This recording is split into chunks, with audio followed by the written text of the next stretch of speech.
জুলাই সনদের বাস্তবায়ন সহ ৪ দফা দাবিতে যুগপৎ কর্মসূচি ঘোষণা করতে যাচ্ছে জামায়াতে ইসলামী, জাতীয় নাগরিক পার্টি এনসিপি সহ ৮টি রাজনৈতিক দল। সংশ্লিষ্ট সূত্রে জানা গেছে, কয়েক দফা বৈঠকের পর এই সিদ্ধান্ত নেওয়া হয়েছে। দাবিগুলোর মধ্যে রয়েছে অবিলম্বে জুলাই সনদের আইনি ভিত্তিতে জাতীয় নির্বাচন আয়োজন, সংখ্যানুপাতিক পদ্ধতিতে পিআর ভোট, সবার জন্য সমান সুযোগ নিশ্চিত করে লেভেল প্লেয়িং ফিল্ড তৈরি করা এবং জাতীয় পার্টি ও ১৪ দলের কার্যক্রম নিষিদ্ধ করা।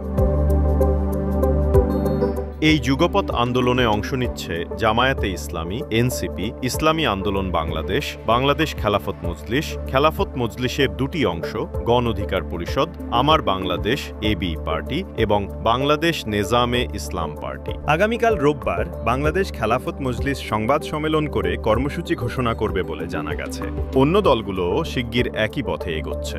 ইসলামী আন্দোলন বাংলাদেশ সোমবার পুরানা পল্টনে কেন্দ্রীয় কার্যালয়ে সংবাদ সম্মেলন করবে। তবে পিআর পদ্ধতি নিয়ে এখনও দলগুলোর মধ্যে মতভিন্নতা রয়েছে। কেউ ২ কক্ষেই পিআর দাবি করছে, আবার কেউ কেবল উচ্চ কক্ষে সীমিত রাখতে চাইছে।